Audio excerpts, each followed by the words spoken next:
Bakit ka baptist? If somebody's going to ask you, bakit ka baptist? Ano ba kaibahan ng baptist ibang reliyon? Bakit sila ay paano natin na-encourage na maging baptist din? Bakit hindi evangelical? Bakit hindi presbyterian? Bakit baptist? Now, kaya ba natin sagutin yan? Ano ba ang dahilan? Bakit baptist tayo? At tama lang na baptist tayo. Dapat lang na baptist tayo. No? Ano ba ang dahilan? Ano ba yung batayan? Okay? Normally, ang sinasagot ng iba ay papilosopong sagot. Pagkaman, it sounds good, pero hindi biblical yung kasagutan yun. Naalala ko, yung pastor ko, na dating pulis, ay mahusay sa mga ganyan. No? Pag sinabi, bakit ka baptist? Sino ba nag-baptize kay Jesus Christ? Si John di Catholic ba? Si John di El Shaddai ba? Si John di Iglesia ni Cristo ba? Si John di Protestant ba? Sino nag-baptize kay Jesus Christ? Siyempre, alam natin sino? Si John Baptist. So, pag pinautismo ka sa Katoliko, ano ka? Katoliko ka. Pag pinautismo ka sa Iglesia ni Ginoong Manalo, ano ka? Iglesia ni Manalo ka. Pag pinautismo ka sa Protestante, ano ka? Protestante ka. Pero pag pinautismo ka sa Baptist, ano ka? Baptist! So, gano'n ang katwiran, di ba? It sounds good. Okay? But when you exercise proper hermeneutics, proper interpretation of the Scripture, that is not hermeneutically and exegetically correct. Okay? Even though yung apostles at yung early church, that in the book of Acts, the Bible made it clear that the early church ay mula po doon sa mga nabautismuhan ni John the Baptist. Look at Acts chapter number 1. Look at the book of Acts, here in chapter number 1.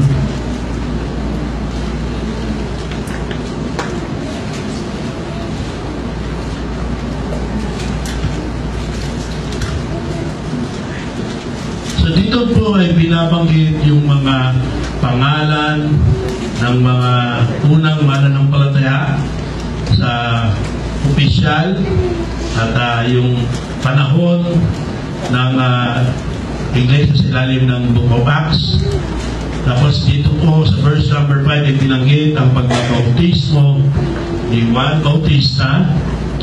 And then binanggit po yung mga pangalan nitong mga kapatid, mga unang apostol, yung mga apostol rather, dito po sa verse number 13. I-stand reading lang po at sinisingit lang po natin ito. At ito po mga ito ay mga nabautismuhan ni John the Baptist. So ang explanation natin dyan ay si David, he did not build the temple. He wanted to, but because yung maraming dugo at dumaan sa kanyang kamay, siya po ay magdirigma, hindi siya niloob ng Panginoon na siyang magtayo ng templo. Pero he prepared the materials for the temple. At ang nagtayo ng templo yung kanyang anak na walang ibang kundi si Haring Solomon. So the same in principle happened. It is John the Baptist who prepared the materials for the church. Well, it is Jesus Christ Himself who built the church. Matthew 16 verse number 18, sinabi nga, upon this rock I will build my church. The gates of hell shall not prevail against it. Alam niyo yung mga umalis sa simbahan, yung meron ng gano'n si pastor na meron ng posisyon dito, naging preacher, na-train. Meron gano'n sa cases eh. Tapos, ang dami ang tutunan, nagbubukas ng simbahan. Dalawang nangyari, maaaring magkaroon siya ng simbahan, maaaring ang simbahan niya ay hindi magtagal. Okay? Pero kung magtagal man, ay maintindihan natin ang bagay nito. Kaya hindi nagtatagal because it is only Jesus Christ who can build the church. No? It is only Jesus Christ who can build the church.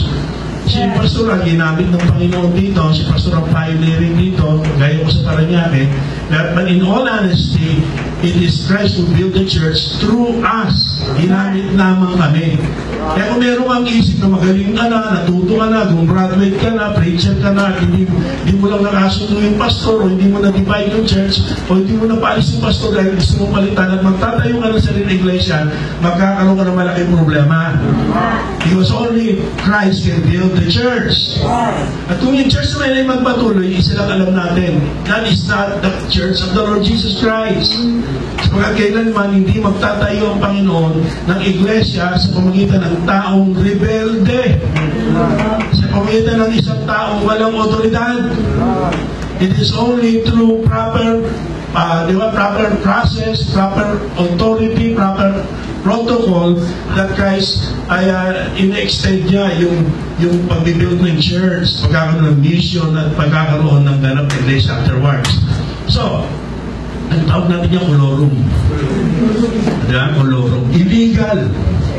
So, baka may dito nag-iisip-isip ako ay magtatayo na sa rin iglesia ko, pero hindi ka magdadaan dun sa tamang proseso. Then let me tell you, hindi magiging church ng Panginoon yan. Church mo lang yan. Pero hindi ang church ng Panginoon. Okay?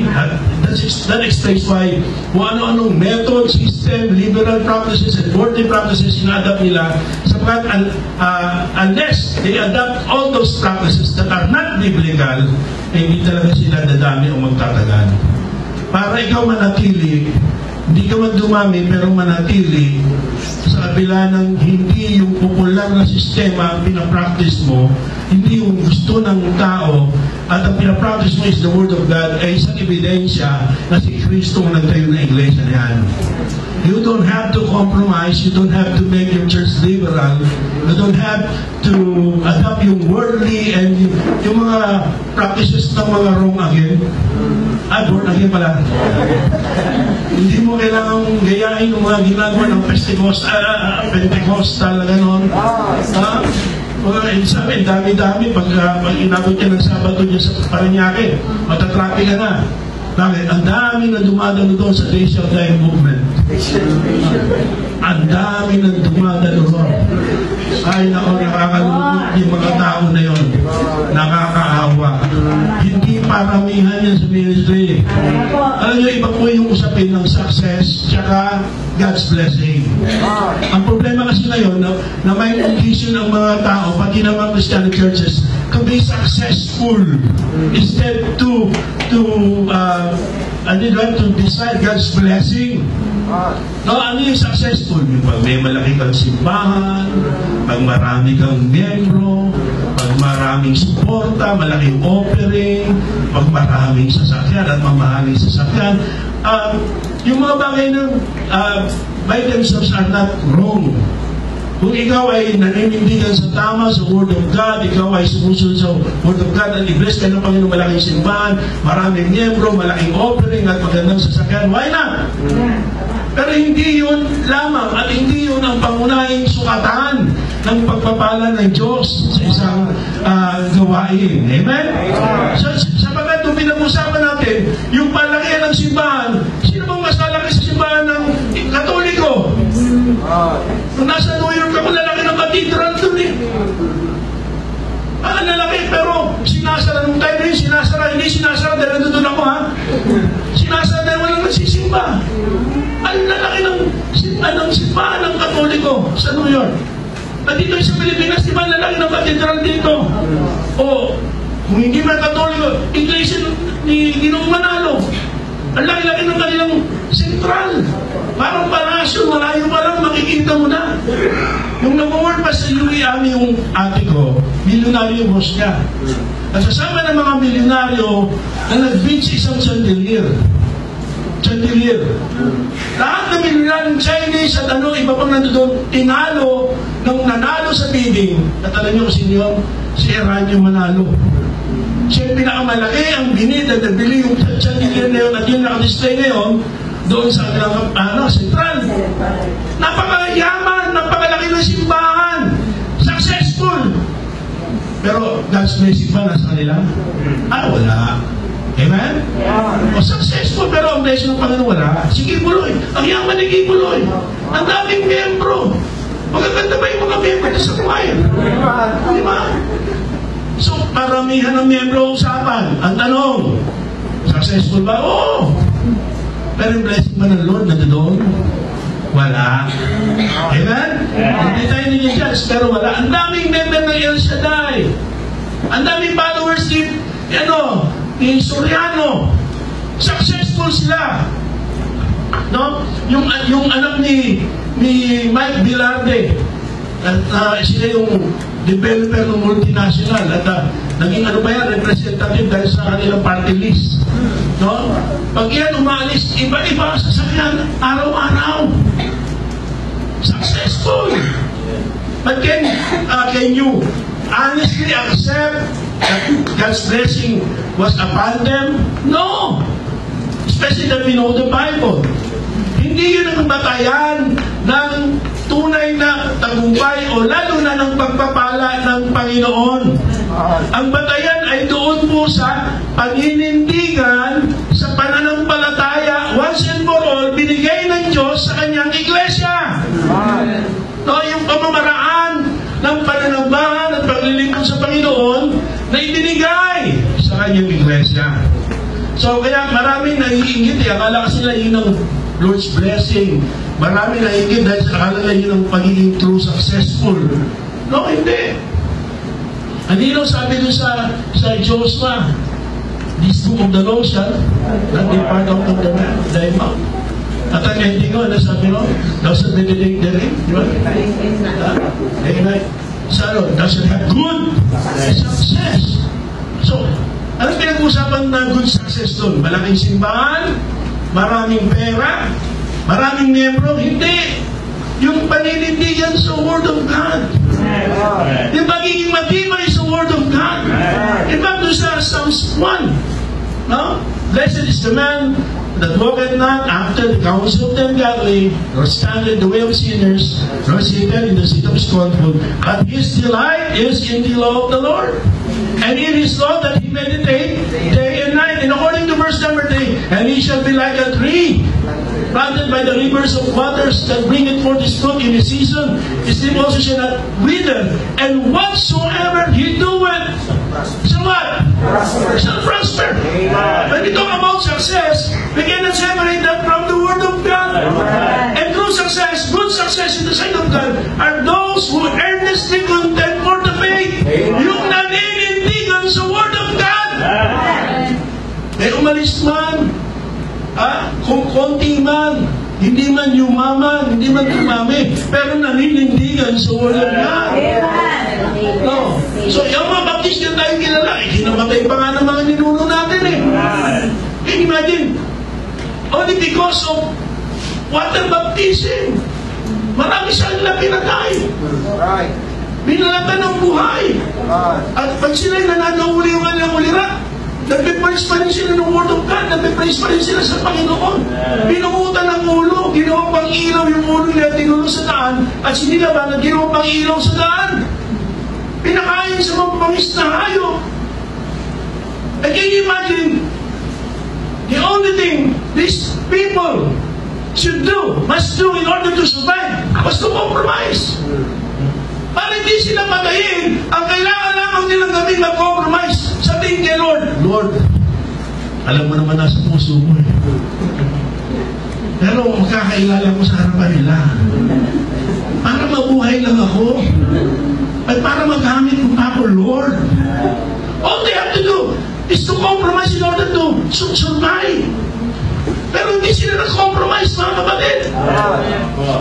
Mas pinili nilang mamatay na malinis at hindi nagtatay doon sa Diyos kaysa mabuhay ng mahaba pero nag-compromise sa kanilang faith.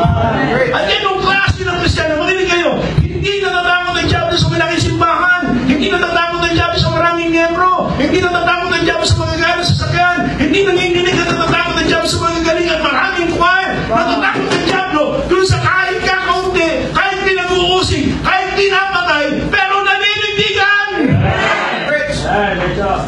Naninindigan sa katotohanan. Ito man ay kanilang ikamatay, ito man ay kanilang ikahirap, ito man ay kanilang hindi maging popular sa mundo, pero naninindigan sa katotohanan.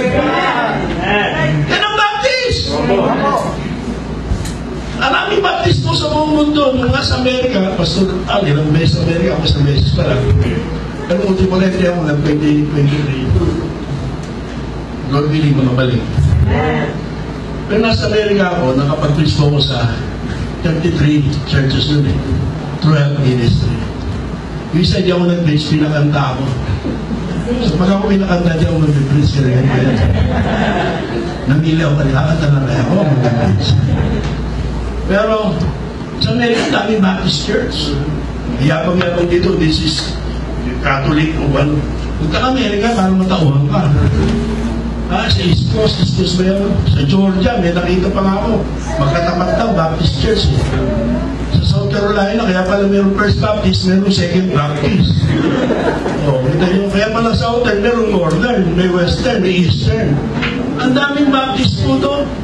Pagka matalisod ka, Baptist eh. Ako hindi nga Katoliko eh. Nasa Georgia ako, mas nakita pa ako, Mason. Mas maraming Mason doon. Kaysa Katoliko. Sa New York lang ako nakita malaki simbahan ng Katoliko. Talaga. Puro Baptist doon. Milyon ang Baptist kung tutusin sa buong mundo. Pero ito, sa panahon natin ang nakakalungkot. Little is known about Baptists by many who call themselves Baptists. Hindi niya alam bakit sila Baptist. At kung meron man silang nakakwiran, si John the Baptist, mali pa. Na.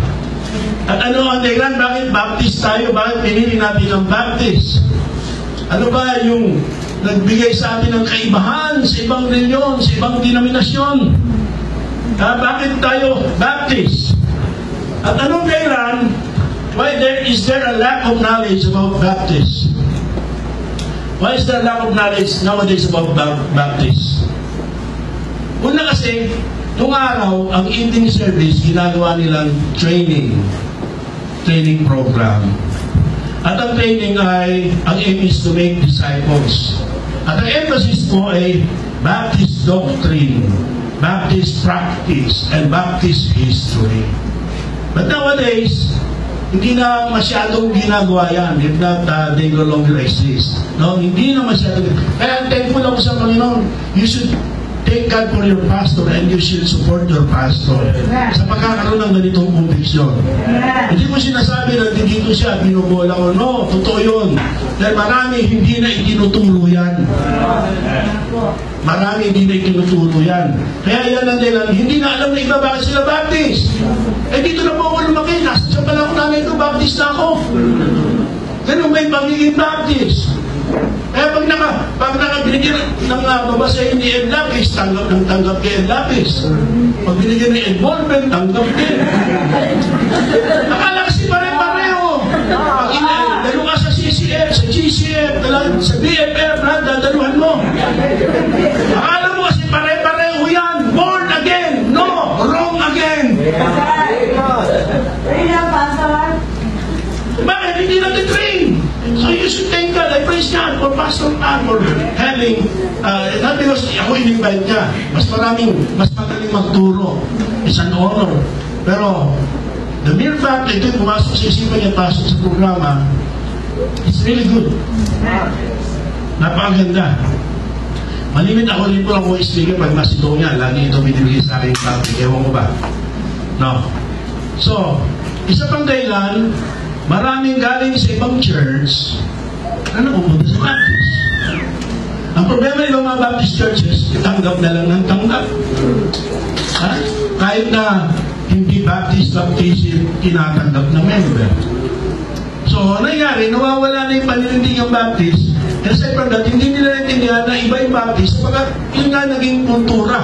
Kultura ng pagpapadami. Kultura ng pagtanggap. Tanggap ng tanggap para dumami. Lalo na malaking offering. Lalo na malaking mag-gift. Tanggap ng tanggap. Hindi tuloy na ituturo. Bakit Baptist? Bakit dapat Baptist? At kahit tayo mga bagong member, dahil nga hindi natuturuan, hindi na ipapractice ito, hindi rin alam bakit Baptist sila. So, some people believe, may ibang mga tao pa, di naniwala yung sa dapat Baptist ka. May mga Baptist di naniwala din sa Baptist eh. Okay lang na naalisin yung pangalang Baptist. At gawin na lang Christian Community, Christian Church. Meron po yung unang-unang Baptist sa Pilipinas na sineselebrate ng Baptist Day. Napunta nung mentor ko sa Bible School. Nagtagulat siya, hindi na Baptist ang pangalan. Naka-open and close parenthesis na lamang, Baptist sa ilalim. Pero hindi na Baptist yung pangalan. So marami pong ganyan. Inaalis na yung pangalang Baptist. Kasi maraming tao ngayon hindi naniniwala sa kailangan pa yung Baptist. Kailangan pa bang pare-pareho lang yan. Yan ang kanilang konsepto. Hindi po pare-pareho lahat. Iba ang Baptist. Diba, kung hindi po kayo makikinig maigi sa inyong pastor at maging sa pagtuturo ito, maraming Baptist na ganyan. Mga Southern Baptist, hindi na ginagamit yung pangalang Baptist. Marami na hong pagbabago. Pagbabago hindi nararapat sapagkat yung tinatag na iglesia ng Panginoon, kumpleto yun. Wala kang babawas, wala kang idadagdag. Ang kailangan lamang manindigan at ipagpatuloy dun sa mga binigay ng Panginoon. Kaya tama yung sinabi ni George W. Truett, ilalang pastor sa First Baptist Church sa Dallas. At ito ay ilang siglo na nakakaraan. Sabi ni George W. Truett, every Baptist ought to know why he is a Baptist, and to know it from the specific commands of God's Word. And not to have such knowledge is for our churches to be harmed in every way. Pag hindi mo alam at hindi mo kaya ipaliwanag yung pagiging Baptist mo, yan ay nakakasira, hindi lamang sa iyo, kundi sa mga taong nagtatanong sa iyo. Well, merong passage sa Peter sabi, be ready to give an answer to every man that asketh of the hope which is in you with meekness and fear. Now, we are not for debate. Ako, noong araw, debatista po ako. Umiiyak ko yung mga nadidebate ko. Kasi sa debate, hindi pinag-usapan yan kung tama ng tinutumbok yan. Basta matalo mo na kadebate mo eh. Parang sino lang yung magaling eh. Ang dalawang eye-opener sa akin yan eh. May Jehovah's Witness na paiyak ko eh. Sabado yung visitation eh, dinibate. Hindi pinatulang ko, hindi umiyak. And next Sunday, nakita ko yung isang kaklase ko, nadala siya sa church. Napaiyak ko siya, pero hindi ko siya nadala sa church. So, narinig ako niyan. Ngayon, meron Jehovah's Witness, tumalo doon sa amin sa Santo Niño. Eh, nakapambahay lang ako, lumabas ako. Eh, sabi, magbabahagi. Di pinaga ko, nakatuwaan ko lang. Nung bago-bago pa lang kami doon, eh, medyo matanda na tayo. Ngayon, bigay-bigay sila. Umpisa nila yan, ano eh, Thy Kingdom Come. Dadali ka nila sa yung modern prayer, diba, Thy Kingdom Come. Tapos dadali ka sa Revelation, kung kwenta-kwenta na, sabi ko, galing nyo, eh, meron pa kayong mati-mati sa kwenta-kwenta. Walang kwenta, sabi ko. So, doon din sa puto nagalit, sabi ko, huwag kang magalit, si Jehovah ay banal. Kapag banal ka rin. Hindi lumabas yun. Galit na galit. Yung kapitbahay namin, na yung nanay niya, member sa amin, nasa Quezon na ngayon, matanda na. Sabi, galing pala ng pastor niyo. Another eye-opener, and because of that, tinigil ko rin pakipag-debate. Sino magaling? Who gets the glory? Nag-iipag-ibang siya, na i-debate mo. Sino magaling? Di siya. Hindi ang Diyos. In fact, isa natutunan ko po dyan. Hindi porket natalo mo sa debate, ikaw nang totoo. Maring mahusay ka lang, mapiloso mo, hindi ko pa napag-aralan, dinidebate mo, pero hindi nababago ang katotohanan. Hindi nakabata yun sa panalo o talo sa debate. Truth will remain truth no matter what. Talagang debatista kami, one time dumayo sa amin. Ano naman, sa badista. May dalawang tashi case. Ay, nilusog kami. Nandito kami sa GMA. Nilusog kami, sabi, dinala isang ng people kasi pogi. Yung people pa ba, dinala. At sabi, gusto lang makipag-debate. Sabi, ang tapang nito ah. So nakita kong gamit yung Bible Tagalog. Ano, patay sa akin to. So, tanong sa kanya, ano pa niniwala ito po sa katawan at kaluluwa? Kasi alam niyo sa mga Sabatista, kagaya ng iba pang mga kulto, yung katawan yung din ang kaluluwa. Dahil Tagalog Bible niya, malinaw na malinaw sa tumasahin mo sa 1 Kings chapter 17. Yun ay yung istorya kung saan yung bata ng babaeng balo na tumulong kay Elijah ay namatay. Tapos nung mamatay, ginawa ni Elijah, dinaganan niya at nanalangin, sabi, Panginoon, balik mo yung kaluluwa ng bata ito. Ibig sabihin, doon yung katawan, dagan-dagan niya. Yung kaluluwa, umalis. So, hindi yung kaluluwa at yung katawan, yung kaluluwa at katawan ay isa. Eh, yun doon nila. So, napaisip na matagal. Ano na? Sabi sa akin ng scholar, hindi pa na pag-aralan ito. Sabi ko, uwi mo na, mag-aaral ka. Hanggang ngayon, hindi na pumabalik, hinintay mo eh. I tell you, naranasan ko makipag-debate. Pero sa Bible, dalawang beses lang binanggit yung debate. Una, debate, tapos debates. Dalawa lang, sa New Testament. At yung debate, nilagay doon sa Romans chapter number 1, kasama ng mga people with reprobate minds. People with reprobate minds. At yung sa letter ni Paul kay Timothy, kasama sa mga negative. There's no positive thing about debate as far as the Bible is concerned. Pero may mga tao, listen, magkaiba po yung contending for the faith. Yung nakipag-debate, pinipin sa akin, bakit sila? Isipin mo, pinupugutan na ng ulo, nakipag-debate pa? Yung ba ibig sabihin yung contending for the faith? No! Ibig sabihin yung contending for the faith, hindi nila tinalikuran yung kanilang pananampalataya. Hindi sila nakipag-debate, pero pinanindihan nila yung kanilang pananampalataya.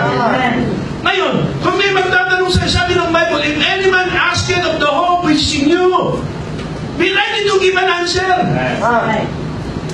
Be ready to give an answer. Tiyabi mo, baka nakipag-debate, huwag mong patulan yan. Bakit? Meron po akong nagdalang maganda, Iglesia ni Cristo, nagbabaptize sa Baptist. Nagbabaptize natin ako sa Silang Base, Bible student pa ako noon. Tapos, meron din na yung maganda, nakaidaharang ko, at Bible student din sa kanila. So, debate kami.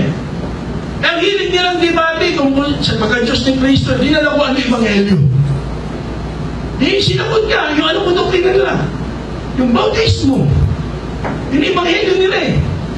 Magtitay lang ako sa 1 Corinthians 1:17, ang sabi niya, Apostle Paul, hindi ako sinugo ni Cristo para bumautismo, kundi para mangaral ng Ebanghelyo. So, iba yung Ebanghelyo, iba yung bautismo. Mali ka, umaming mali. Dahil doon, nadala ko yung matanda. Tapos, ano nangyari? Next Bible study ko, 35 attendance. So, pastor, dati mga kulang-kulang 10, labing isa. Naging 35. Bakit? Lumusog yung iglesia. Kinuyog ako, gusto makipag-debate. Nagtawag ng lolo. Kahit harang ko, nagtawag ng lolo. Matanda, si kami dito. Tanda ko kayo mga, hindi mo kalimutan. Anong ginawa? Hinaman ako debate. Sabi ko, sige. Pero walang papalakpak. Walang magbubulyo. Kasi Christian nila eh. Magbubulyo, walang papalampak. Sige. Tapos nakita ko, ibibigay ko talata. Sinong sulat niya? Ay, teka lang.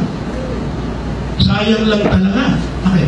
Kukunin nila yung talatang bibigay mo, hindi nila tatanggapin. Pag-aaralan nila paano pilipitin. Ito sabi ng Bible, huwag mong ibigay ang peras sa baboy. Yuyurakan lang yan. At ganun ginagawa nila, kaya ayaw ko ng debate.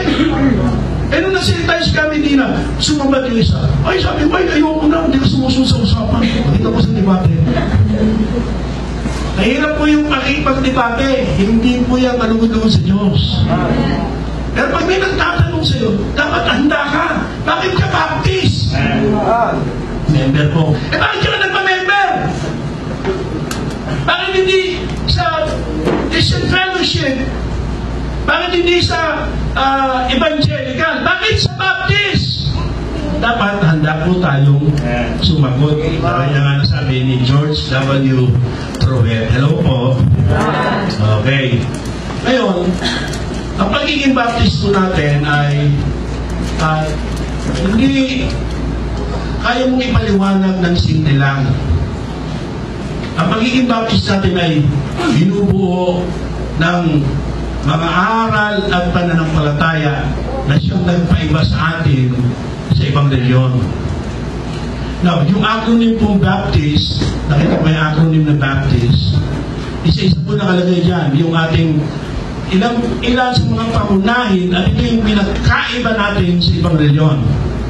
So, B stands for Biblical Authority. A stands for Autonomy of the Local Church. B stands for Priesthood of the Believers. C stands for Two Ordinances, the Water Baptism and Lord's Supper. Tapos I stands for Individual Soul Liberty or Soul Competence. I'm going to explain that. Then another letter S stands for Save, Baptize, Church Membership. Di ba? Iba, nag-member, hindi saved eh. Tanggap lang ng tanggap. Iba naman, naging member, di naman na-baptize. Oh, pero ano ang position natin? Saved, baptized, church membership. And then another T stands for two offices. Pastor and deacons. Deacons. Okay, pastor and deacons. Sa iba, tatlo eh. Ha? Pastor, deacon, and pastor's wife. Dito, di ba? Di ba, tatlo? May iba, Japonesa. Sa Reform Bap, may pinsan ako sa Reform Bap, meron silang Japonesa. Pero sa atin, pastor and deacons na. Okay. At panguli, separation.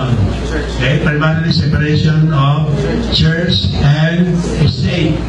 So, basta, naniniwala din naman sila sa biblical authority evangelicals. Amen. Okay, may naniniwala din naman po doon sa two offices na. Okay, amen. Naniniwala din siya. Ang punto hindi yung hiwa-hiwalay na paniniwala. Merong iba dyan, pinapaniwalaan nila, tinatanggap nila, pero hindi lahat. Yun ang kaibahan ng Baptist. Yan ang bumubuo sa Baptist. Yung buong recipe na yan. Yan ang bumubuo sa pagiging Baptist. Isa sa mga yan, alisin mo, nawala na sa tunay na esensya at batay sa simulain ng Baptista, yung iglesia na yan o yung pastor na yan. Marami ngayon nakakalimutan na yung huli, separation of church and state. Marami ngayon yung church government. Nag-iba na ang church government, ginawa na nilang pastoral authority, absolute pastor. Pero ba, deacon authority? You see? Pag binago mo isa dyan, you can no longer claim yourself to be Baptist. Sapagkat yung ibang reliyon, may mga bagay dyan na wala, pero may mga bagay meron dyan. Ang pagiging Baptist natin ay yung kabuuan ng mga yan. Yan ang pangunahing pagkakakilanlan natin. No? Yan yung pangunahing nagbibigay kaibahan sa atin kaysa sa ibang mga reliyon. So, pag sinabi natin distinct, nandiyan ba ako din panayalo, distinct. So, sabi yung distinctive, ni Lolo Webster, marking or indicating distinction or difference. So, Baptist distinctive are the fundamental beliefs or marks that separate fundamental Baptists from other religious groups. Baptist distinctive are the distinguishing marks of the real New Testament churches that are scriptural and historic in doctrine and practice. Kaya ayaw nila ng trail of blood eh. Alam mo, may kapitbahay akong Baptist, bandang Iwawa, pailaya kami, Iwawa sila. Tapos, may nakapunta ron, tapos na yung people namin, nagtanong, kayo ba niniwala sa trail of blood? Saka hindi ko niniwala sa ganyan. Nakakalungkot eh. At alam ko kung bakit. Kasi pag pinag-aralan nila yun, malalantad yung maraming nilang kamalian eh. Malalantad yung wala silang yung church perpetuity at connection nila sa real church, the church that Christ established. Kaya ayaw nila nung church history. Marami ayaw ng historic Baptist position eh. Ako nagpo-post sa Facebook ng historic Baptist position. At hindi lahat sumasakayon doon sa historic Baptist position na yun. Why? Sapagat tumalantad na ibang mga practices at doctrines nila, principles and teachings nila, ay hindi ayon doon sa pinakipaglaban ng ating mga ninunong Baptista. Binago na nila. Yung mga Southern Baptist, meron na po silang babaeng pastor. Meron ng babaeng pastor, pastora. Kasi people eh, paano kung mas magaling yung babae? Ano, meron kang tiro nila? Paano kung mas magaling yung babae kaysa sa lalaki? Alam nyo mga kapatid, nakikinig pa ba kayo? Kung talagang magaling yun, hindi magpapastor yun. Dahil alam niya, mali. Alam niya, sabi ng babae ng Bible, lalaki lang yung pastor. So kung nagpastora yun, hindi yun magaling. Wala ka lang sa Bible yun. So, meron lang gano'n. Ang nakakalungkot pa, hindi lang pastora. Yung na-post sa Facebook, lumanganap, ano yung nangyari? Pareho sila, pastor, assistant pastor. Pareho silang babae, magkarelasyon sila, tomboy yung isa. Tanggap nila yung Sa Baptist na may Baptist pong pangalan. Ito ba tinatanggal na yung Baptist doon? Bakit? Wala silang karapatang dalhin yung pangalan ng Baptista. Sapagat yung kanilang practice, yung kanilang principle, yung kanilang doctrine, yung kanilang teaching, ay hindi ayon sa traditional, historical, and most especially, biblical teaching ng Bible. Kaya dapat maintindihan natin, bakit ako Baptist?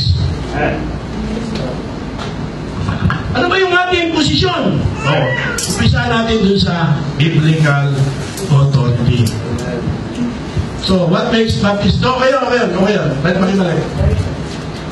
A combination of beliefs. So combination yun, yung buong yun. Hindi isa lang doon o ilan doon, hindi lang tatlo lang doon, kundi yung lahat ng yun. Kasi yung iba, meron nga ulitin ko, meron yung isa, dalawa, tatlo, pero hindi lahat ng yun. Ang Baptist, yun ang lahat ng ating tatak. Yun ang ating kaibahan. Doon tayo sa biblical authority.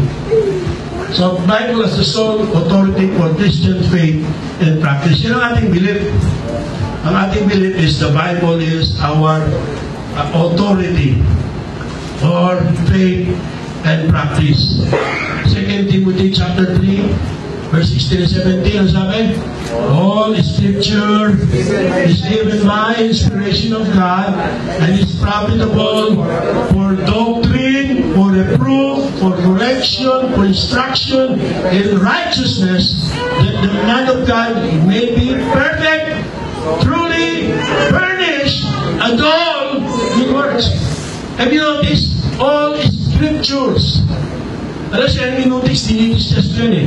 Alam niyo ba yung all Scriptures kasama yung writers ni Paul dyan? Yung sabi ni Peter, yung mga Scriptures that Paul wrote, that yung iba inabuso ng iba. So even Peter acknowledges yung writings ni Paul as part of the Scriptures, not only the Old Testament Scriptures, but even yung New Testament Scriptures are part of the inspired Word of God. Bakit? In fact, sabi yung that one jot or tittle must be removed from the Word of God. Kaya, ang ano natin, plenary verbal inspiration tayo. Yung ating belief when it comes to the inspiration of the Bible. All the Scriptures. Now listen, one by one. Ano po yung doctrine? Those things that are right. By reading the Bible and listening to your pastor preach to the Word of God, sinasabi ko ano yung mga tama, kung ano yung mga dapat. Ang Bible ay naglalaman ng mga bagay na tama at nararapat para sa ating mga Kristiyano at yung tama at nararapat na doktrina at practices bilang mga Baptist. Pero hindi lang yun. For doctrine or reproof. Ano yung reproof?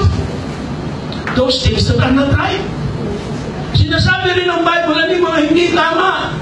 Yung mga mali, kaya may mga binabanggit dito, yung maling doktrina, sa first yun, yung Gnosticism, yung sa Galatians, yung Galatianism, yung sa Romans, yung legalism, sa James, yung antinomianism. Sinasabi rito yung mga mali. By reading the Bible, makikita mo kung tama ang ginagawa mo, matutunan mo yung tama na dapat gawin, at malalaman mo kung mali rin yung ginagawa mo, at nakita mo kung mali yung pananampalataya, di ba? Pero dito rin tatapos. For correction. Paano mo itatama kung mali ka? Kaya dito sa church, tinuturuan ka ng pastor. Kung hindi ka nagtatights, dahil naniniwala kayo, Istoriano, at pinakita sa iyo sa Bible, dapat may tama ka. Pag hindi ka na itama, nag-church ka, may tama ka. Church ka ng church dito, hindi ka rin man naniniwala. Nakikinig ka na nakikinig ka, hindi mo tinatanggap. Tapos mo na Bible mo, hindi mo naman pinapaniwalaan. Pag nagturo ng tayo si pastor, galing ka na kagad, pag binuksan sa Malakay, sa Malakay na naman. Malakay, sa Malakay. Tapos marami pang question tungkol sa pera. Paano mo ginagasyo sa pera? Hindi mo nag-iikabo, kamalong pa! Ano pera? Sa buhok, sa mukha! Grabe! No? So dito, pag sinabing late, tinuro, dapat di ka na late. Pag sinabi mo ka-absent, huwag pabayaan magtitipon, dapat di mo pinapabayaan magtitipon. Pag sinabi mo makipamatong sa deliver, yung mga young people, huwag makipamatong sa deliver. Sabi ang tayo tinuturo ka, sinasabi yung mali, paano matutunan mo, at kung mali ginagawa mo, meron din sinasabi, paano maitatama yung mali. And how to stay right. for instruction. Paano mananatiling tama at di na tayo magkakamali? Yun ang Bible! Kaya ang Bible, ito yung otoridad natin when it comes to faith and practice. Yan ang paniniwala po ng mga Baptista. Mula pa nung una, hindi po yung Pope ang magtitignan sa atin kung ano yung ating pananampalataya. Hindi po yung tradisyon ang magtitignan sa atin o tradisyon ng tao magtitignan sa atin kung anong pananampalataya dapat meron tayo. Yung pong tradisyon, dalawang beses ginamit sa Bible na magkaiba kahulugan. Okay? Dalawang gamit sa Bible. Yung isa, tama eh. Tingnan niyo po. Ito pong nasa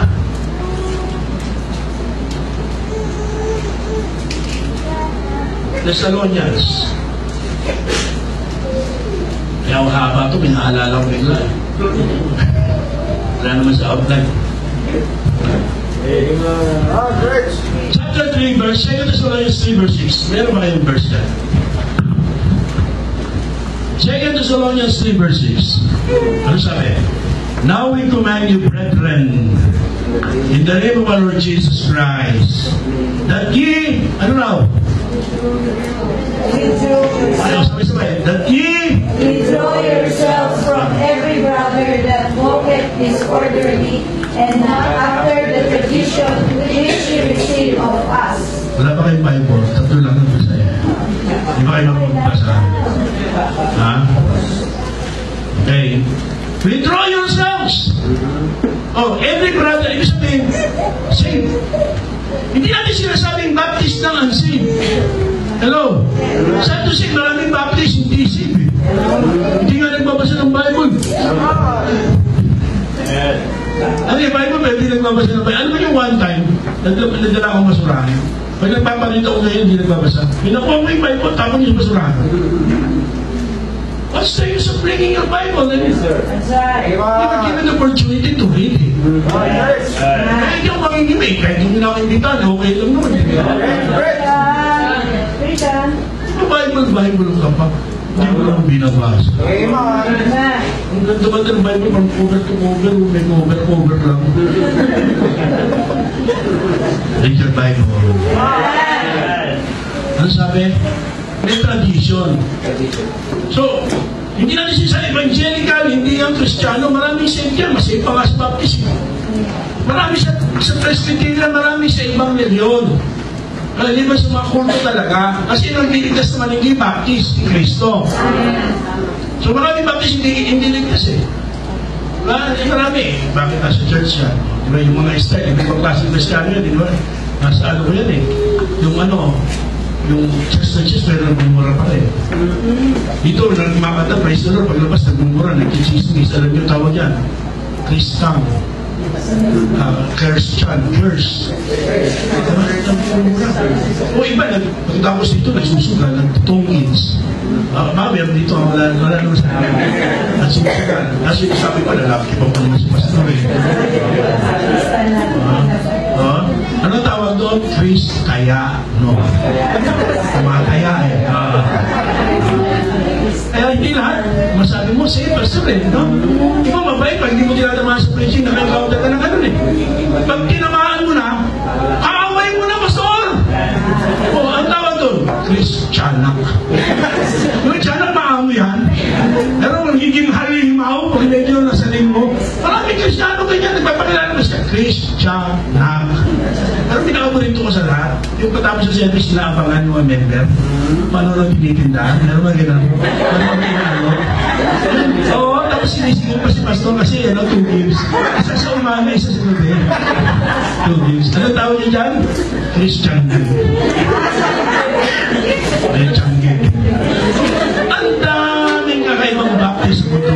Kaya lang nag-teachers na doon nung crush eh. Kaya daw yan, Christian. Dahil sa crush, kaya nag-church, di ba? Tapos yung masyadong gusto nila, inaano ni pastor, tinatapik ni pastor. Yung Christian. Yung iyakin ng konting problema lang, iyak na, konting nasita lang, iyak, Christian. Umiiyak-iyak. Ang daming klaseng Kristiyano. Tawag niya, Kristiyano noon. Ha? Kristiyano ka ba? Makinig. Read your Bible. Para malaman mo, tama ba yung doktrina? Tama ba pinipin sa pastor? Hindi namin dapat ikaw-open yun. Yung mga taga-Bereans, sabi ng Bible, they are more noble than Thessalonians. Ang mga Thessalonians, sabi ni Paul, I thank God for the Thessalonians because when I preach to them, they accepted it as the Word of God. Pero nagpunta sila sa Berea, mas lalo sila sabi, these are more nobles than the Thessalonians. Why?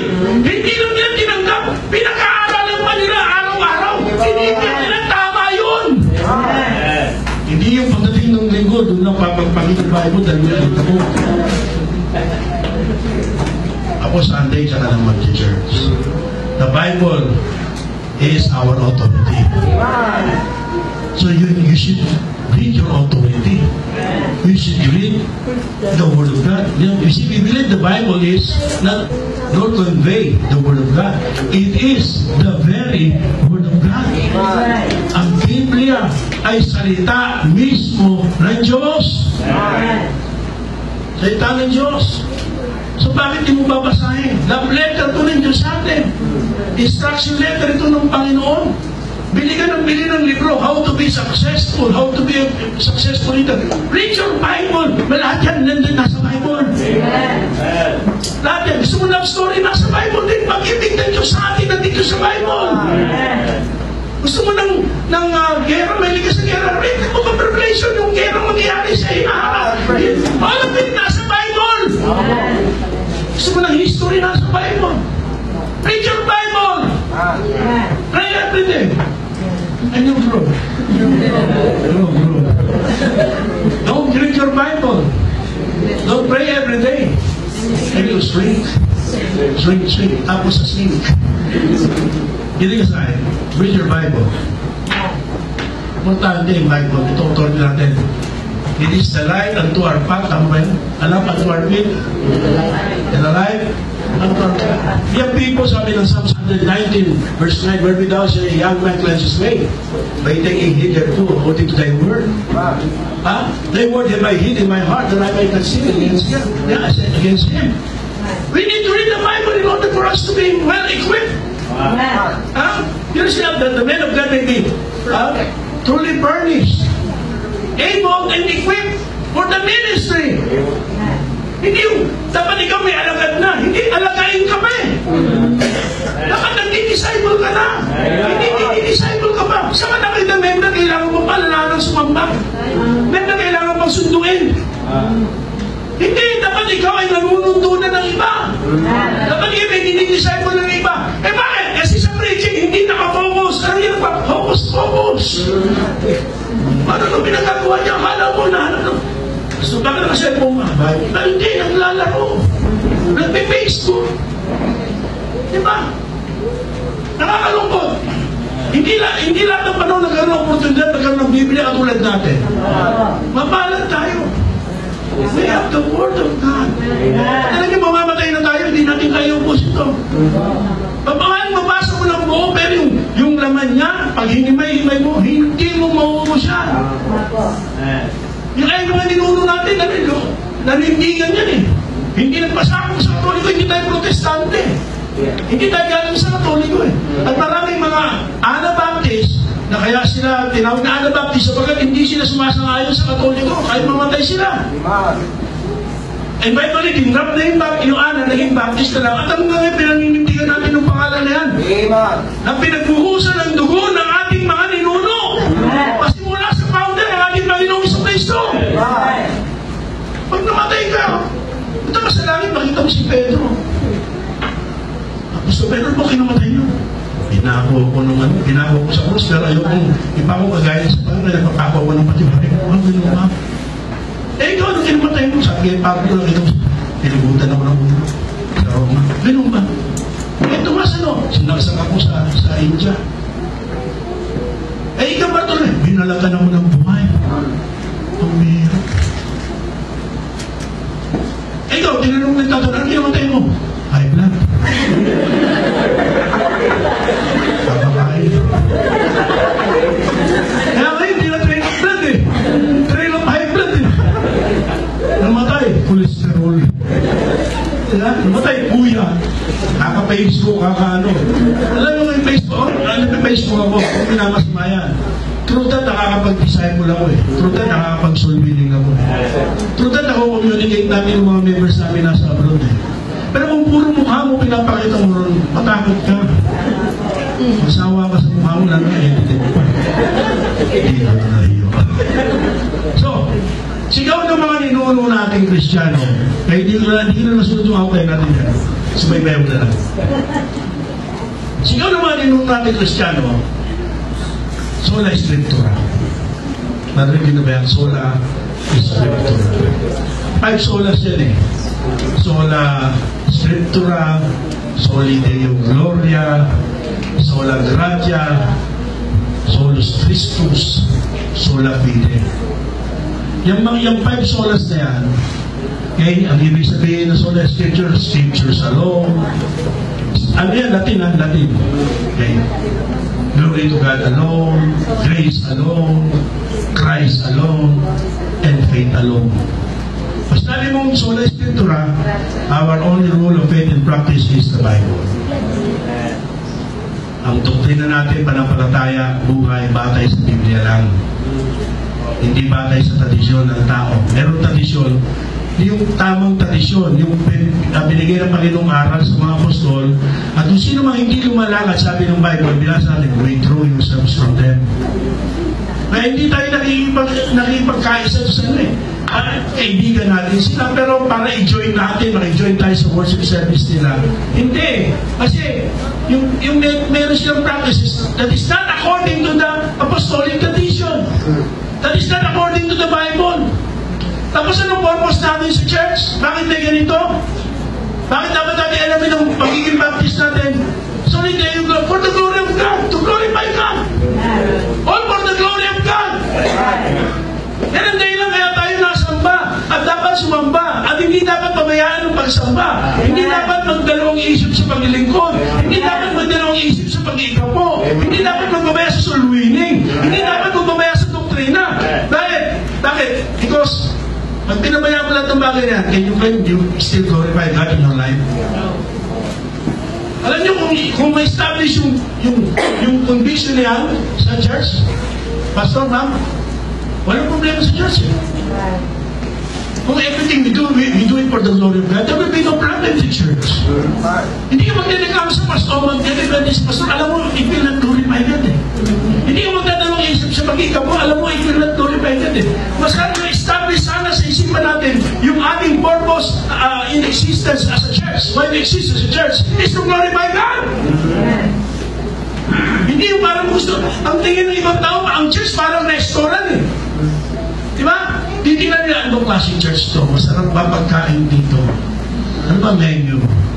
Pag hindi na gusto, lipat ako sa ibang simbahan. Hindi ako masaya eh. Listen, hindi ito restaurant. Hindi tayo user-friendly. Hindi nga tayo user eh. We are an institution for the glory of God. We must do everything for God's glory. Kaya kailangan mo pag-aralan ng Bible para malaman mo, yung ginagawa mo ba, will it glorify God? Does it glorify God? Yung attitude ba natin, nakakaluwalhati ba sa Diyos? O yan, isa yan sa sigaw. Tapos, sola gratia, salvation is by grace alone, no? Tapos, solus Christus, to Christ of the Bible. Hindi yung Santo Niño. Hindi yung Nazareno. Hindi yung Kristo ng Sabungan. Wala kaming Kristo eh. Tapos namin kaya Santo Niño, hindi na naman. Pinanap December 25, pinapatay April. Paano mo lalaki? Mapangalan ko yung 25 April. Tapos nagbubulan ako. Bakit? Birthday 25, tapos January, birthday 10. Ang laki na, 19 pa. Nazareno. Pagbubulo, ano ba, totoo, pagdadak sa Japan, singkit yung mga Kristo no. Diba? Hindi natin ini-insulto sila. Sila ang nag-i-insulto sa mga ginagawa nila. So you should know your Bible. So lapide, by faith alone. Kaya dalita sa pamagitan ng pananampalataya. Sa biyaya sa pamagitan ng pananampalataya. Yan ang ating isa sa mga panindigan, sigaw ng ating mga ninuno nung araw. Isa sa mga listahan dyan is the Word of God. Hindi yung tradisyon, hindi turo ng pare, hindi yung dikta ng gobyerno. Hindi yung Word of God. The Bible is our authority. Is the Bible your authority? Okay, meron isa na sigaw during the Reformation. Alam mo, his conviction is more true sa ating mga Baptist kaysa doon sa kanyang religion. Pero ang ganda na sinabi niya, sabi niya, my soul is captive. Nandiyan ba yun? My soul is captive to the Word of God. Sabi, my soul is captive to the Word of God. When somebody asks you to explain, anong ibig mong sabihin dyan? Kapatid, sabi niya, kung nakikita ko, kahit gaano ka mangha-mangha, kahit gaano kaganda yung nakikita ko, pero iba sa sinasabi ng Bible pa rin susundin ko, hindi nakikita ko. Nakakita ka ng apparition, nakakita ka ng milagro, pero hindi according to the Word of God. Hindi ako doon maniniwala. Sa Bible pa rin ako maniniwala. Kung yung naririnig ko, kaakit-akit, ang ganda-ganda, talagang kasya-siya. Pero hindi yung sinasabi ng Bible. Kahit na gano'ng maganda yung naririnig ko, Bible pa rin ang susundin ko. Bakit? Ang Bible ang authority ng ating pananampalataya. Kung yung nararamdaman ko, gano'ng kasidhi, pogi kasi siya eh. Diba? Tapos makakapira ka pa. Kapipiliin ka, pogi ng believer o pangit na believer. Pogi ng believer mo. Bakit?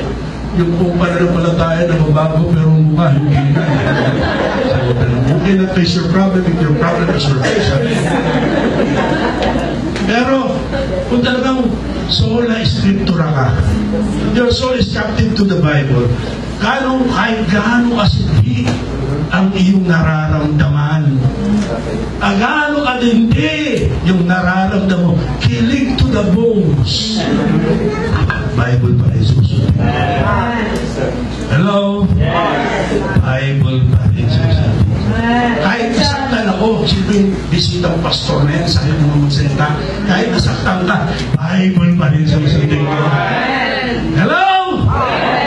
At kahit lahat ng tao nagsama-sama, mas marami sila. Iba sinasabi sa Bible, magsama-sama na kayo, di bali nag-iisa ko, pero Bible susundin ko.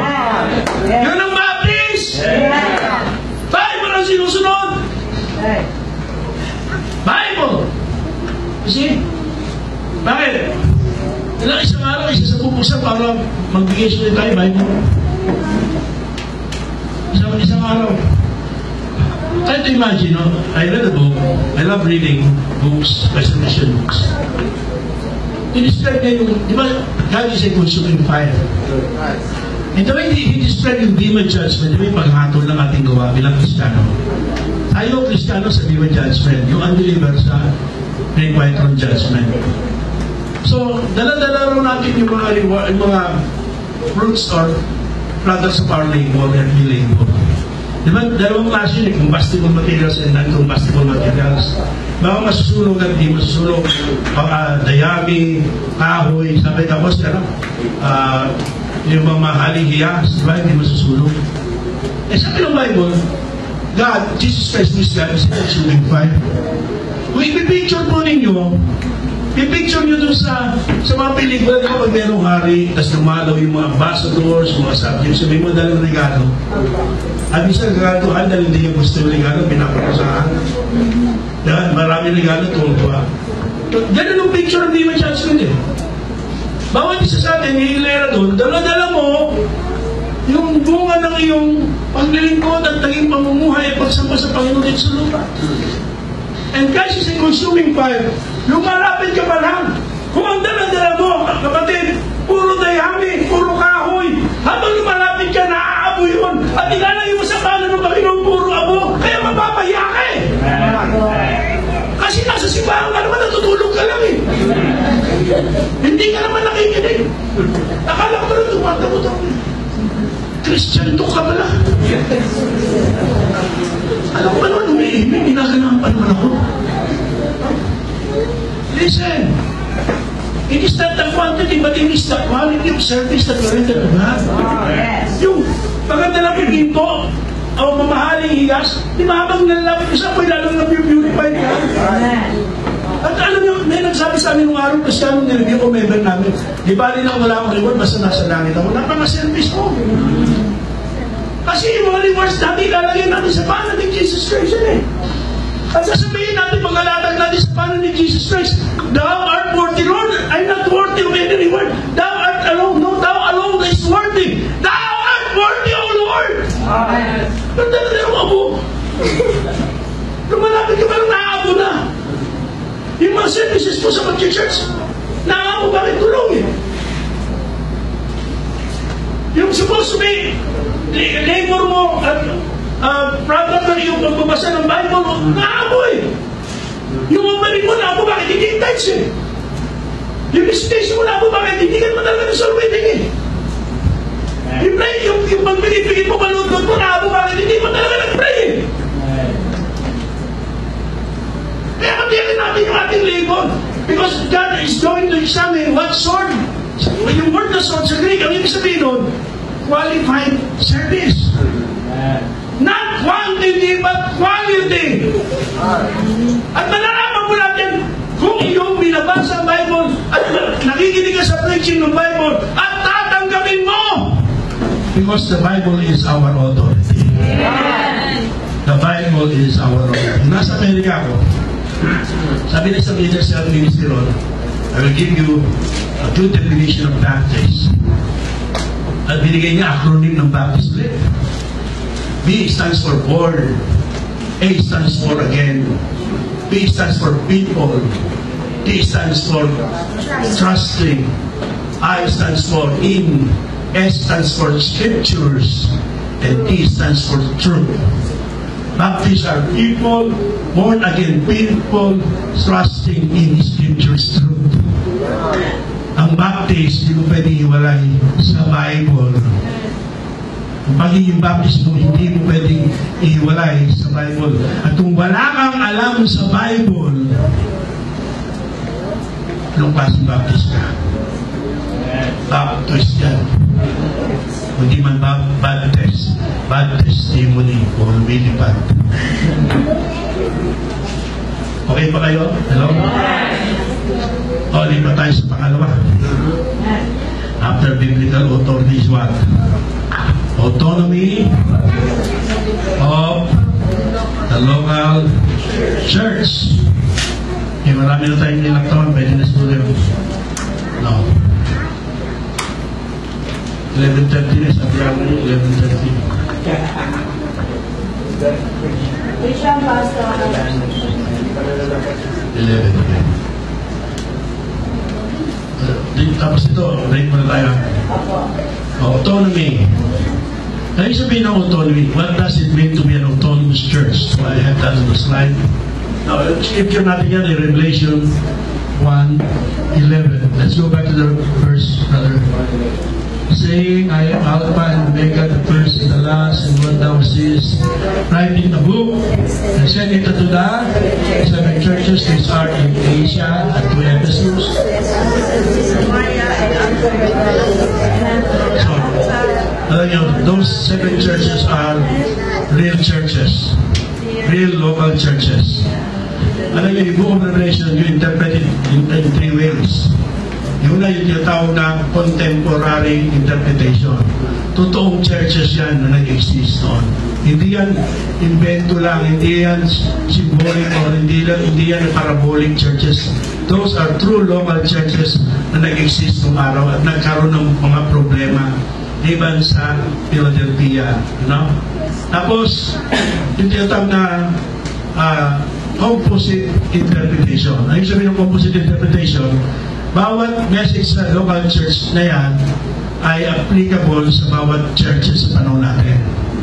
Yung message nila, kagaya nung sa Laodicea, ang sabi, di ba? Ang yabang-yabang ng Laodicea, hindi ako mangailangan, hindi ako hubahan. Ano sabi ng Panginoon? Ikaw ay bulag. Hindi mo alam na ikaw ay yaba. Tapos sabi ng Panginoon, di ba? Hindi ka mainit, hindi ka malamig, isusuka kita. No? Ano yung sabi ng isusuka kita? Ang Diyos ba, nagkasakit sa Kelly Soriano, ang Diyos nabubuntis eh. Oo, si Diyos niya nabubuntis eh. Ang Diyos, sabi, isusuka kita. Ano yung sabihin ng isusuka kita? Halimbawa, may lumapis sa isang lalaki. Lalo siya yung mga magagandang babae dito, lumapit na lalaki, ang pogi ko, no? Di naman. Sabi mo, nakakasuka sinasabi mo. Ako nyo? Nakakasuka sinasabi mo. Ano yung sabihin? Hindi tinatanggap yung sinasabi. Hindi totoo yung sinasabi mo. At yung sinasabi ng Panginoon, nagyabang mo naman, Laodicea. Panahon natin yan. Chronological interpretation. Each churches represents a period of the church sa church history. At yan, nasa Laodicea period tayo, kasunod yan, rapture na. Nasa last days na tayo, mga kapatid. Tapos na yung pagkapanganak ng Katolisismo. Nandiyan yun, no? Pergamos, tsaka Thyatira. Tapos na yung tinatawag na revival, yung Philadelphia. Tapos na yung persecution age, yung Smyrna. Apostolic age, yung Ephesus. Nasa Laodicea na tayo, panahon na natin yan. At nakakatakot yung panahon na yung malalaki simbahan, maraming miyembro. Pero anong problema? Nasa labas si Kristo. Bakit kumakatok si Kristo sa labas? Pero kumakatok nasa loob. Bakit kumakatok? Nasa labas. Ang yabang hulog kasi ang laki-laking simbahan, ang daming miyembro. Ang ganda ng programa, ang musik, kumanta. Ang problema, wala si Kristo sa kanilang kalangitan. Hindi na kailangan malaking simbahan, maraming miyembro. Ang importante, nasa si Kristo. Yun ang importante sa lahat. Si Kristo kasama. No? Yun ang mahalaga sa lahat. Kasama natin si Kristo. So, yung Laodicea ganun. Sa totoong iglesia yan, chronological interpretation, totoong iglesia, bawat iglesia, yung problema nila nagre-represent sa mga problema meron ng churches, at yan ay chronological in the sense na prophetic yan, the book of Revelation, bawat churches ay nagre-represent ng period sa church history. Politiko, Laodicea tayo.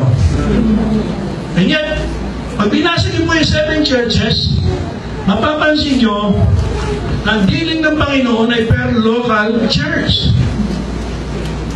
Makikimay ka, sa Ephesus, sinabi niya ganito, thou hast left thy first love. Okay? Hindi tama yung iba. Per local church. Ibig sabihin, Christ honors and recognize, and by that, it is biblical yung church autonomy. Iba yung gobyerno ng Efeso. Hindi sinabi ng Panginoon sa mga taga-Efeso, oy, pakialaman niyo yung problema ng organized church na nandoon sa Laodicea. Wala kang mababasa na noon. Sariling lokal na iglesia, organized. Pinag-usapan natin dito, organized, a biblically organized church, local church, iba yung mission. Yung mission under pa ng Mother Church o Ascending Church. Pero mag-organize ka na, autonomous ka na. Self-governing. At dapat self-supporting na nga rin.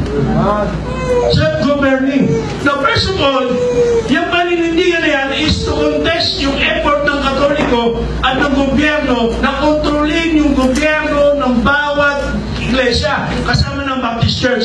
Hindi pumayag ang mga Baptist Church. Marami sa kanila bilago dahil dyan. Marami sa kanila pinatay dahil dyan. Hindi nagpasakop sa gobyerno ng tao. Hindi nagpasakop sa ibang reliyon. Meron kaming sariling gobyerno. Yan ang paninindigan ng Baptist. Now, isa pa. May problema sa Laodicea. Hindi sabi ng Panginoon sa may problema. Lumipat ka doon sa church ng Ephesus, mas maganda roon. Basahin niyo Bible nyo, ha? Eh, importante, Bible umpisa natin eh. May problema doon sa Pergamos, o lumipat ka doon sa Philadelphia, mas maganda roon. Wala eh. Every churches tinatapos na, binabanggit na merong commendation, may condemnation, merong correction, pero sa ending, ito challenge, overcome. Ay sabihin, pag may problema ka sa church, hindi tama, lipat ka kagad sa ibang simbahan. At ibang simbahan, hindi naman tamang tanggap, gamit ng tanggap at bibigyan agad ng posisyon. May directions, nilipat doon. Tanggap naman doon under discipline. Alam niyo, dapat ang-church nag-exercise ng discipline. Yan ang lost art eh. Alam mo, nagtuturo ako sa mga seminars, isa yan ito, Baptist distinctives, hermeneutics, natuturo ko niya, dispensation, at isa dyan, church discipline. Yung church discipline, nakawala na yan sa church niyo. Lost art of discipleship yan. Kasi yung word na disciple, it comes from discipline. Wala nang discipline. Pinagalitan lang ng konti ng pastor, mali naman, lipat na sa ibang simbahan. Iba naman pastor, tanggap ng tanggap. At ibang pastor, inaabangan, magdalaman may problema sa church, pupuntahan agad. Hindi solving yan, sulot winning yan. At akala mo, naka-bless ka na. Pag yan ay rebelde, salot yan. Salot winning din yan. No? Makinig po tayo. Pag may problema kayo, ipag-pray nyo, sarili nyo. Pag-lipat ka kasi mag-iglesia. Hindi nga tama yun. Ipag-pray nyo. Una, hindi naman yung tao na nakatison sa inyo kahit si pastor, hindi naman siya sinasamba mo rito. Ang Diyos ang sinasamba natin. Tatanggapin ba ng Diyos yung pagsamba mo rin, may galit ka rito? One time, daughter church namin, ako nag-solving dun sa kasi kapatid ng pastor. Dumating yung isang member sa amin, sabi, isang taon na dito ka. Ipatura lang po ako. Alam ko, may away mo kapatid. Pastor mo yung kapatid. Ipatura lang ako. Sabi ko, bumalik ka ron. Huwag kong dahil ipatura mo rito. Huwag mo kami pag-visuin na nanahimik ka rito. Di bumalik, dinaayos. Namatay nito kalamunan. Pero nakaayos. Ang hirap po eh. Wala kang makabasa sa Bible. Lumipat ka ron. Lumipat ka ron. Konti mo, lumipat ka ron. Overcome, sabi ng Bible. Overcome the problem. Overcome the situation. Ang nakita mo, kamalian ng iba eh. Hindi naman yung kamalian mo ba? Hindi sa lahat. Isa pang problema, pastor. Maraming umalis. Hindi umami siya may mali. At least yung maraming yung punta ng libatura, inaamin niya, libatura niya. Ay, si pastor may mali. Hindi nila alam kung paano pinanalangin ni pastor. Hindi mo sinasabi dahil pastor ako. Pero alam ko yan. Pinanalangin ni pastor. Lahat ng ginawa. Ako sa konting pagkukulang, hindi mo perfecto yung pastor eh. Sino man sabi perfecto ang pastor? Sino man sabi pastor din ang pamilya ng pastor? Isa lang ang pastor dyan eh. Yung asawa ng pastor, hindi ang pastor, hindi ka pastor, assistant pastor, hindi ka eh. Yung mga anak, tao lang din yan. Alam yung pinakamahirap na sitwasyon, pamilya ng pastor. Dahil, lahat nakatingin doon eh. Wala ko sinasabi sino dito, pero manuwa, makorek tayo ngayon dahil ilang focus ng Bible, tukorek kasi. Ang tingin natin sa pamilya ng pastor, parang nasa aquarium, pinapanood natin kung paano, may magkakamali Ang anak ng pastor, kung nagtingkod siya, again, nag-song leader, nag-choir ng iba, praise the Lord. Bonus na yan. Lang lingkod si Mrs. Amen. Hindi naman sila tinawag lahat para magpastor, isa lang eh. Of course, sabi ng Bible, they that rule well in their house. It's true. Nung kami nagkaroon ng youth conference, laging tanong tungkol sa pastor, ano ng pastor? Paano anak ng pastor bakla? Sana wala namang ganun dito, pero isa naman ang may pastor kasi. Tapos, nagtatanong ko yan, bakit puro? Hindi naman bakla anak ko. Bakit puro anak ng pastor? Sinagot ko eh. Ay, mga magulang, ay, mga young people, intindihin ito ha. Kayo inuunawa namin. Kayo pinagpipray namin. Kayo nagtitiis tayo sa inyo. Pinagtsatsagaan namin kayo. Mas lalo na dapat mga anak namin. Hypocrite kami, hindi namin mapagtsagaan anak namin. Pag minsan, unfair kami sa mga anak namin. Bakit? Sa case namin. Unfair ako eh. Kaya sabi ko, pasensya kayo mga anak. Pag may problema mga member, may mga kaso mga member, hindi ko pinupunpil eh. Pag nagkaroon ng problema mga anak ko, pinupunpito ko eh. Parang sabihin, huwag na sabihin, ako yung merong partiality, bias ako. Pero actually, bias ako eh. Unfair ako sa mga anak ko eh. Ibang member, ikatago mo. Ang tinti ng problema, pero ikatago mo. Pero yung pamilya mo, para lang walang masabi ang church. Tapos, dilipat pa rin si Bang Sigman. Overcome! Overcome! Pag-pray! Pag-pray kayo, pastor nyo. Eh, sakit din yan. Alam niyo ba? Pastor, ibang person, naging interim pastor ako sa GMA. Nakapunta ka ng GMA, nakasimbahan mo. Nung time na yun, nag-umpisa ng school. Kaya misis ko, ngayon, principal kapatid ko nag-start nun eh. Interim pastor ako. Nag-start yan, 12, 13 estudyante. 3 taon sila nagturo, walang sweldo. Nung ako'y nag-interim for 7 months, yung tawag nila ako ng pastor. Hindi ko tinanggap. Promising, wala kayo suporta. Balik lang si baon namin eh. Kasi nung hospital ako, mga kapatid, hindi ako iniwanan ng church namin. Hindi ako iniwanan ng church. Ako po na-diagnose ng liposarcoma, malignant cancer, taba yun. Tumubo sa likod ko na hindi makita. Sa likod, lahat na ng check-up nila ginawa sa amin. Ha? Lahat. Akala obstructed with bowel lang, pero tatantin yung CT scan ako tsaka na-discover kasi laki ng bola na ng volleyball yung tumor na nasa loob ng katawan ko. And because of that, ano ginawa? Alahati ng bituka ko tinanggal. Isinahog sa pagkain mamaya.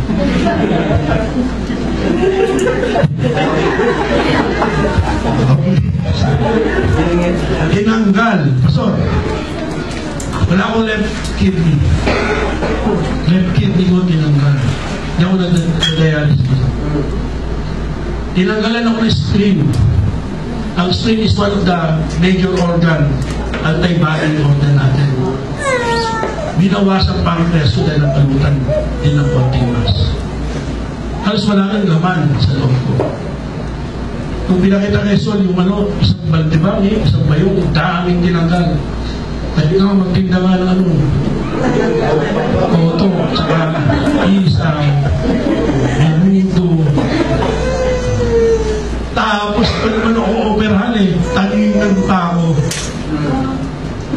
Ay, pag nakalampas mo yan ang isang buwan kalahati, 3 buwan, makaka-recover mo yan.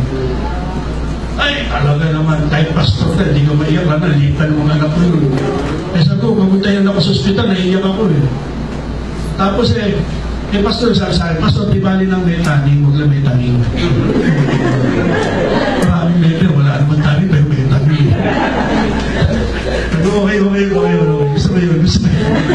Metaning na ba? Wala naman ang tao, metaning. It is appointed unto man once to die. Amen? That was 18 years ago, mga kapatid. 18 years ago.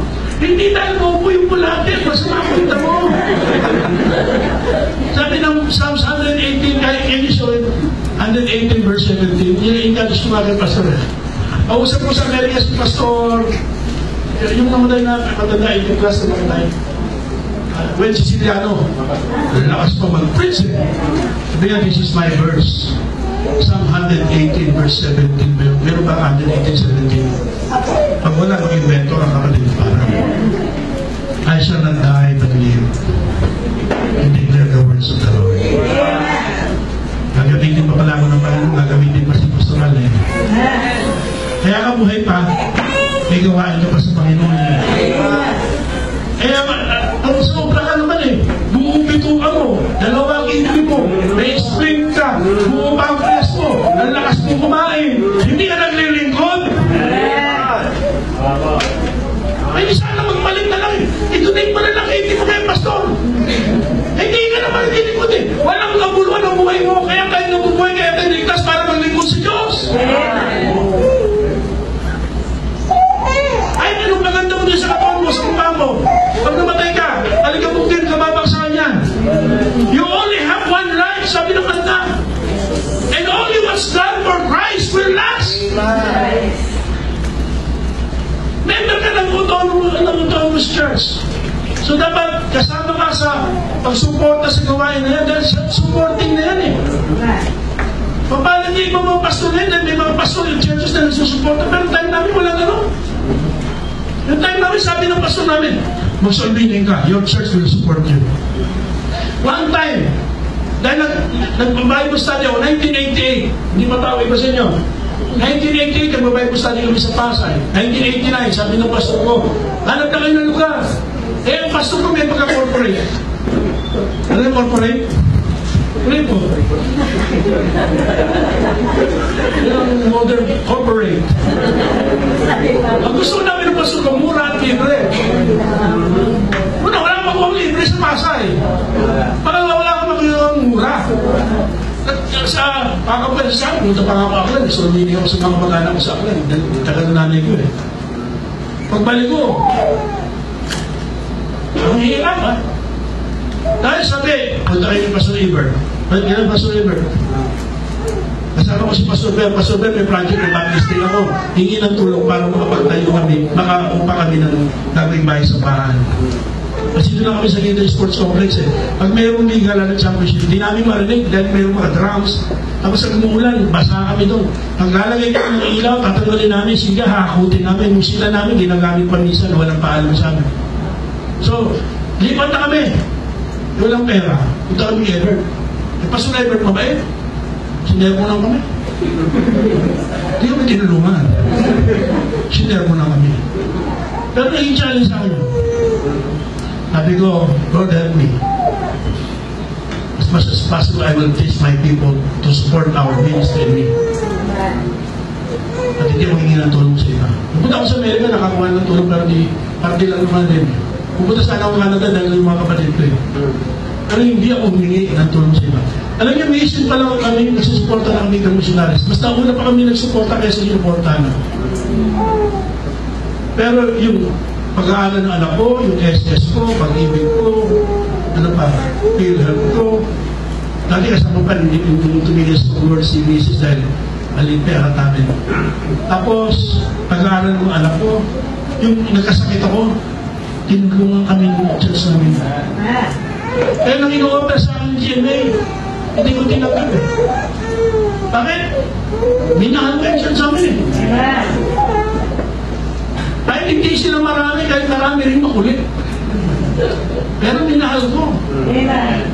Sinusuportahan ako hanggang ngayon. Kami nga mga pastor, maubiglayin din kami. Ito, ubigay ng anak ko. Ito, ubigay. Wala ubigay na.